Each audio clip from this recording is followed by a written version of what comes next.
Halo Sobat Mania, kembali lagi di BRC Official, ada kabar menarik nih mengenai dalam rapat RUPS pada Rabu, tanggal 26 Juni tahun 2024.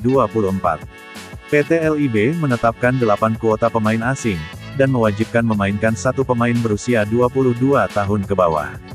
Namun, untuk saat ini PSM Makassar hanya memiliki satu pemain asing yaitu Yuran Fernandes. Setelah mencoret 3 nama pemain asing yaitu Joao Pedro, Zé Paulo, dan Victor Mansaray. Sementara 2 pemain asing seperti Kenzo Nambu dan Adilson Silva, belum jelas nasibnya. Pasalnya, belum ada kejelasan dari manajemen PSM antara diperpanjang kontraknya atau dilepas. Untuk saat ini, PSM Makassar setidaknya butuh 7 pemain lagi jika ingin memaksimalkan 8 kuota pemain asing, sesuai yang ditentukan PT LIB. Untuk regulasi Liga 1 2024/2025 yang mewajibkan memainkan pemain usia 22 ke bawah, tentu saja PSM sangat senang, pasalnya PSM Makassar merupakan gudangnya pemain muda.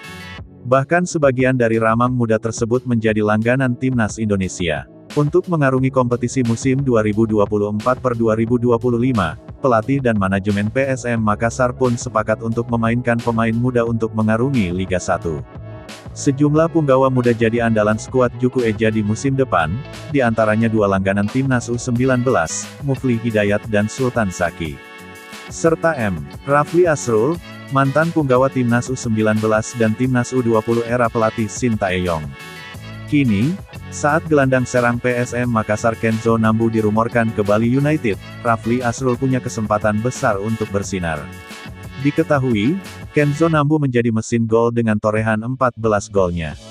Pemilik nomor punggung 39 ini pandai dalam penempatan posisi dan akurasi tembakannya akurat. Tak ayal banyak gol mampu dilesakkan. Peluang Kenzo Nambu berlabuh ke Bali United cukup besar. Kabarnya tinggal menunggu diumumkan saja. Media officer Bali United, Alexander MP Umanas dikonfirmasi terkait hal tersebut mengaku belum menerima informasi. Ia meminta menunggu rilis resmi klub nantinya. Hingga saat ini manajemen belum info. Mungkin dalam waktu dekat akan ada kabar lanjutan, katanya saat dihubungi melalui WhatsApp, Rabu, tanggal 26 Juni tahun 2024. Olehnya itu, PSM Makassar perlu mempersiapkan pemain untuk menggantikan peran Kenzo Nambu sebagai pengatur lapangan tengah. Salah satu bisa dimanfaatkan adalah gelandang muda, M. Rafli Asrul. Alumni Garuda Select 2 dan 3 punya visi bermain bagus, skill individu di atas rata-rata, umpan akurat dan eksekusi bola mati yang bagus. Karenanya, Rafli cocok menjadi pengatur irama permainan atau metronom PSM Makassar. Sisa kesempatan bermain banyak diberikan. Rafli musim lalu sempat dipinjamkan ke klub Liga 2, Bekasi FC. Pemain asal Nrekang itu mencatatkan 8 kali bermain.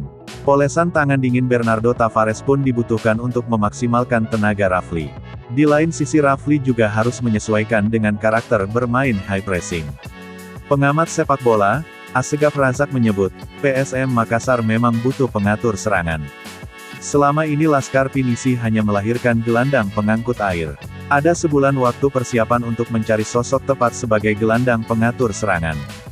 Tentunya menyesuaikan dengan formasi dan karakter diinginkan pelatih. PSM Makassar butuh gelandang serang untuk melayani striker, bisa atur ritme permainan, katanya. Dalam sebuah kesempatan, pelatih PSM Makassar, Bernardo Tavares mengaku akan memberikan jaminan kepada para pemain muda. Mendapat menit bermain jika bekerja lebih keras lagi. Apa yang mereka bisa lakukan adalah bekerja keras di latihan dan menunjukkan performa mereka di latihan, katanya.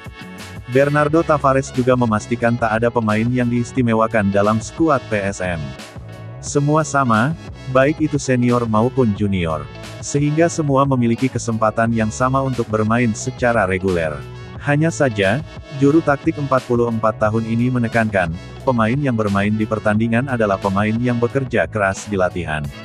Abis itu saya bisa perkirakan apakah orang ini layak mendapatkan kesempatan setelah mereka bekerja keras dan menampilkan sesuatu di latihan, sebutnya. Nah itu dia sobat untuk update kabar hari ini, bagaimana pendapat kalian sobat? Tulis pendapat kalian di kolom komentar ya sobat, dan jangan lupa like, komen dan subscribe.